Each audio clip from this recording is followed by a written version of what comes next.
Welcome, everyone, to our regular ongoing podcasts on our YouTube channel, Kabbalah for Heretics, with me, your heretic, Yakov, Leib, HaKohain. We have, as we've been doing for the past almost 30 years, been going through the Zohar every weekday morning, volume by volume, cover to cover, page by page, sentence by sentence.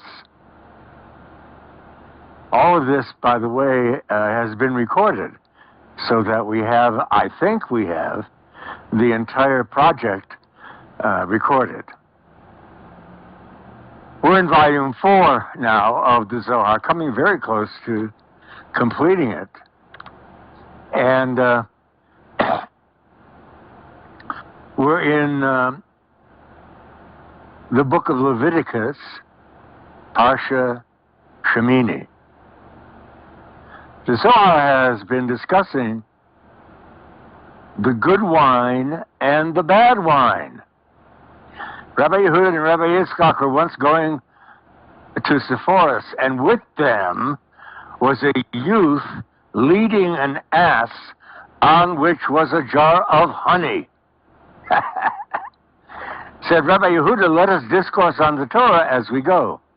Rabbi Yitzchak began by quoting the verse, and the palate is like the best wine that goeth down smoothly for my beloved. This wine, he said, is the wine of the Torah, which is in truth good, because there is another wine which is not good. But the wine of the Torah is good for all, good for this world and good for the world to come. This too, this bad wine, is the wine that pleases the Holy One, blessed be He. This is a reference, a clear reference to the right-hand side and the left-hand side of the 10 Sephiros, which really are a map of the mind of God. The right-hand side is the side of chesed, love, holiness, redemption. The left-hand side is the side of anger, unholiness, darkness, and so forth. But both sides, according to this, please the Holy One, blessed be He. He more than all, and therefore he who quaffs deeply of the wine of the Torah will wake in the world to come, and will come to life when God shall raise the righteous. Now, there are two ways of looking at that. One way is that we will come to life after having died. The other way is looking at it that we are not alive until we understand and penetrate the hidden mysteries of the Torah, the Zohar. I prefer to look at the second interpretation. We're dead now. The problem with that is the ego refuses to accept it, which is one of the many problems of the ego, the great adversary, the great Satan is the ego.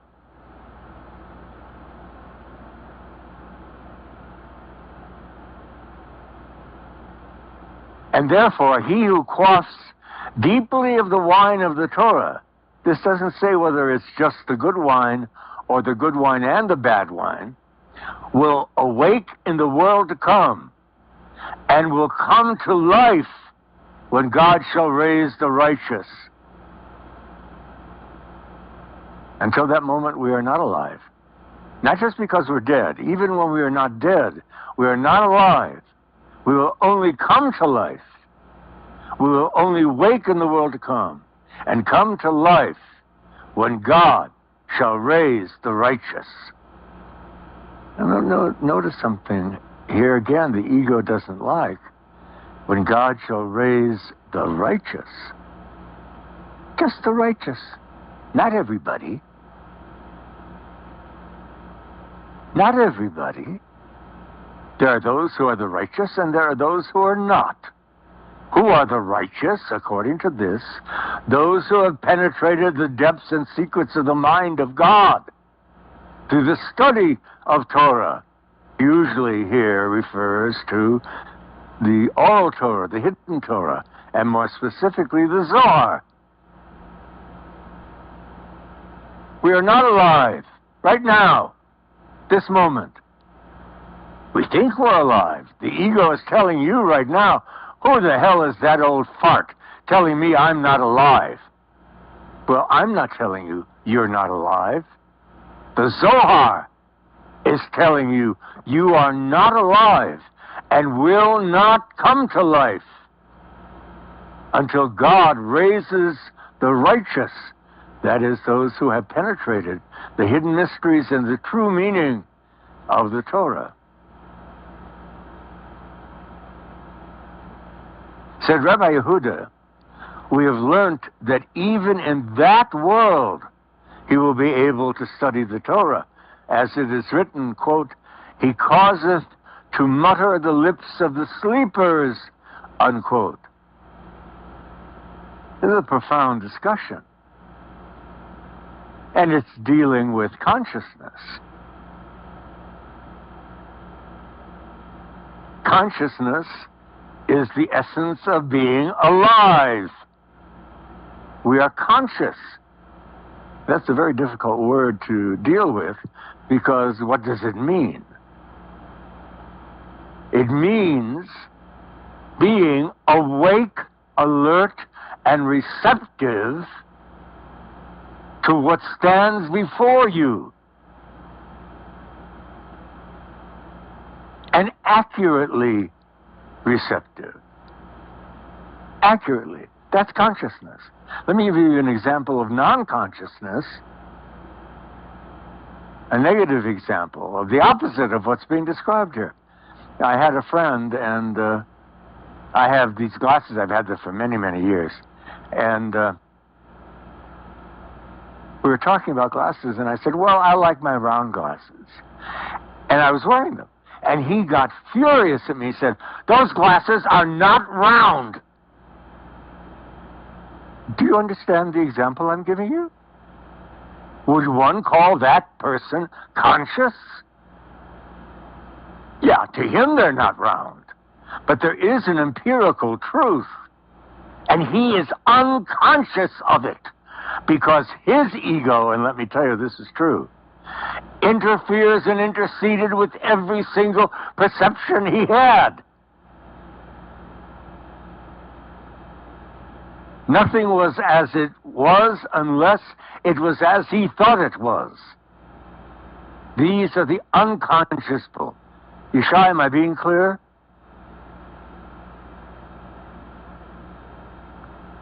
Thank you. A very important point. It's an important point for every last one of you in the listening audience this morning. And for me as well.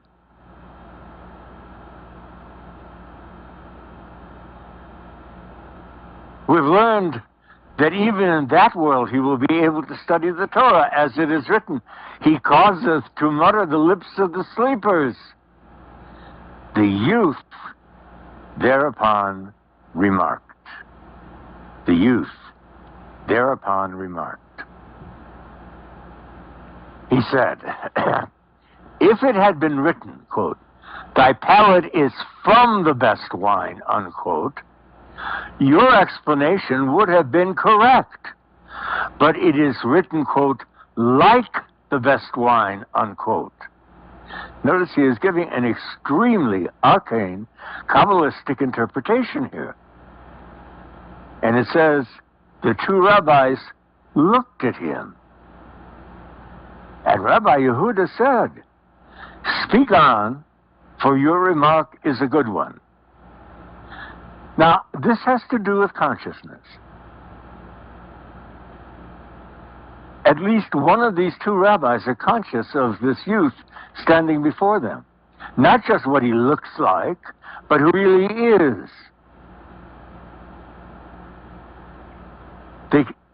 He sees past appearances into the essence of this young man.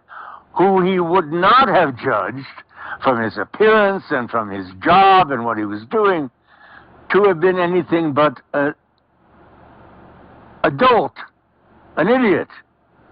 And yet, he looks at him. Notice it says, he looks at him. He is observing him. He is conscious of him and sees something that is not immediately visible. This has to do with every single one of us. We look at those who are, in fact, the righteous, and we do not see them as righteous unless they behave in a way that we define as righteousness.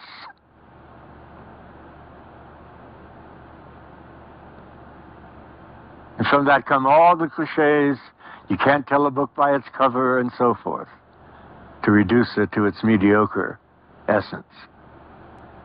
They looked at him, and Rabbi Yehuda said, "Speak on, for your remark is a good one, despite what I see in front of me." Your remark is a good one. Speak on. Notice it is only Rabbi Yehuda who says this, not Rabbi Yitzchak. Rabbi Yitzchak looks at him and does not see, is not conscious of what Rabbi Yehuda is. I would venture to say that most of you are like Rabbi Yitzchak, who looks at him, does not see, and does not say, "Speak on," because of your ego. I realize the ego is so overused, and it's particularly used by people of great ego who accuse others of having an ego. I'm sure you've all met with such people. I meet with them almost on a daily basis.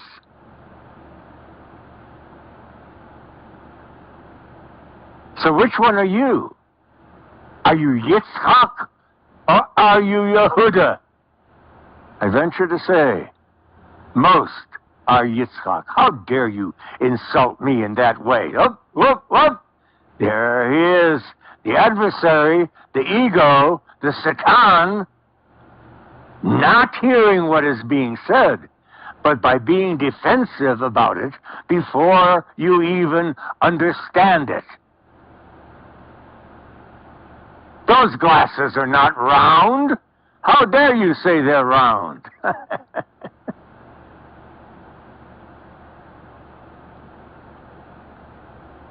He continued, the young man, "I have heard that if a man who studies the Torah diligently allows his expositions to be heard and does not merely whisper them, then he is like good wine, which also is not silent and causes the voice to be raised." Listen to what this is saying. It's saying that just studying Torah and even knowing the Torah is insufficient. We must, if we understand it, teach it.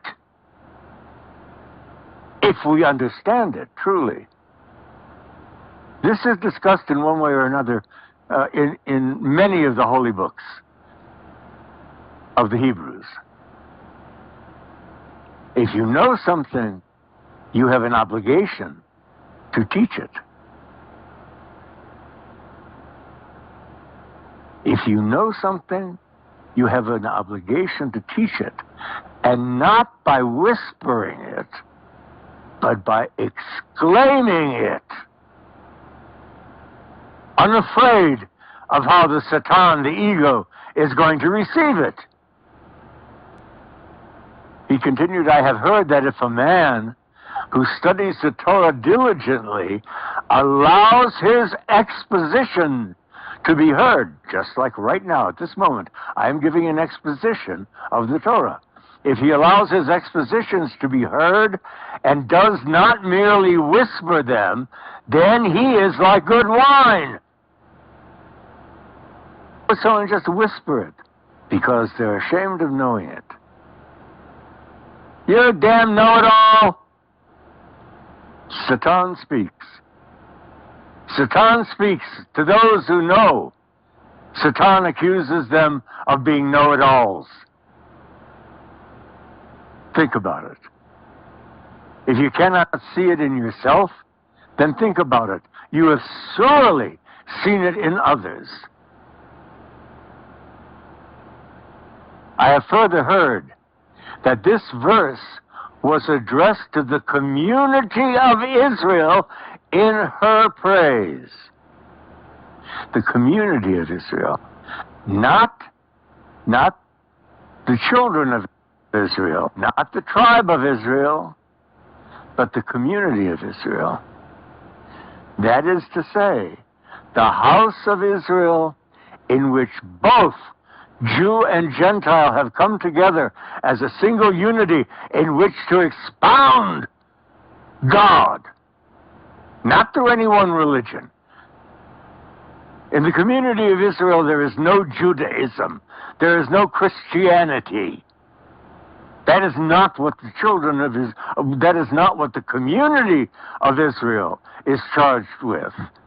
Religion, conformity, and so forth.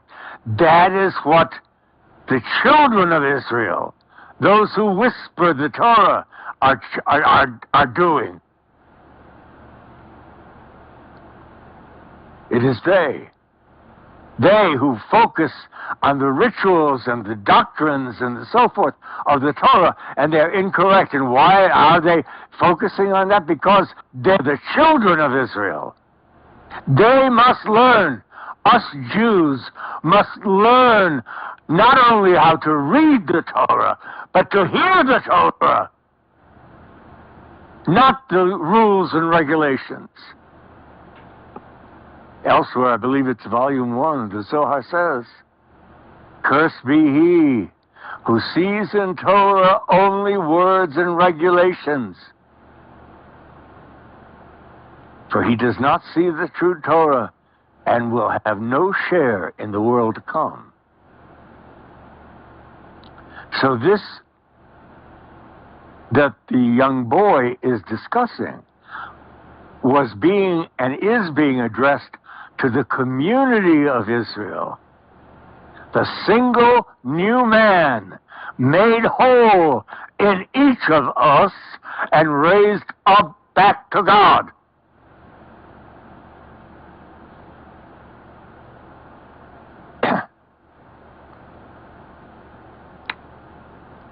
Then he is like good wine, which also is not silent, and causes the voice to be raised.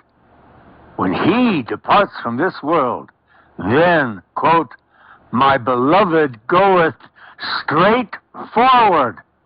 This is a reference to the center column. He goes directly to last Sephirah, straight up that center column to Keter.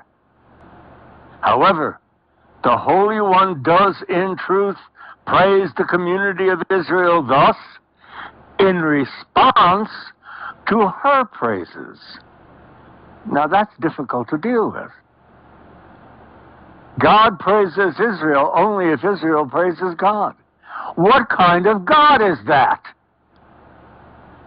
Well, it's pretty much the God of the Israel. Look at him. Punitive, defensive, offensive, unstable. Yes. Of course, what we want to do to cope with that is either to deny that God exists at all, or to attribute all that negative bullshit to another being, as it were another God, the devil. But it's not another God, the devil. There is only one God. How dare you talk about yourself as a monotheist and a non-dualist when you split God between God and another God you call the devil? It's all God. God is evil, bad wine, as well as good. And repents of that. And repents of that. When he departs from this world, Then, quote, my beloved goeth straight forward, unquote, turning neither to the right nor the left, and none interferes with him. And in that world, too, his lips mutter words of the Torah. We'll stop here. And we'll resume this on Monday. On Monday. We do not our podcasts on Saturday or Sunday. In the meantime, I'm sure that there are many of you in the listening audience who have questions or comments. You cannot make them because you're really not invited to be here. But our recording technicians are here, usually, all of them. This morning, only Yeshai. And I asked them for their comments or questions, hopefully because they will mirror what yours are out there. Yeshai, any comment or question? Raise your hand. All right, go right ahead. There we go. All right, here's Yeshai's comment. Powerful podcast consciousness is being awake and alert and accurately receptive to what is in front of you, not ego interfering with perception. There is evil as well as good in God. Both are known by the righteous who are not what the ego wants to see them as. They see both sides of God and unite them in their own persons. Well worth waiting for. Great comment, Yeshai. Thank you. I hope that touches on what many of the listening audience were thinking. I'm pretty sure it did. And so thank you. Now let me come to a close, as I do every morning, by reciting the ritual prayer for the dead in honor of the memory of our beloved friend and fellow Kohen, Leonard Cohen. Yiskadal v'yiskadash me'rabo, Oma divro chirusei v'yamlech machusei, v'chayachon av yom echon v'chayed chal beis Yisrael, bagala uvizman kori v'imru amen. Yehesh me'rabam v'rach le'olam u'me'omaya, Yisbarach v'yishtabach v'yispa'ar v'yisamam, v'yisnasei v'yishadav v'yisalei v'yisalal, Shmei d'kutsha b'richu, le'olam min berachosot, v'shirosot, tushvechosot, v'nechemosot, Damaran b'omo v'imru amen. Yehei shalom rabba min shamayla, v'chayinu aleinu v'yakol Yisrael v'imru amen. Osei shalom b'mramav, hu ya'asei shalom, aleinu v'yakol Yisrael v'imru amen. And please, everyone in the listening audience, say amen. Well, that concludes our podcast for this morning. And as I say, God willing, God grant me the life, we will continue our podcast on Monday. In the meantime, Yivarechecha Adonai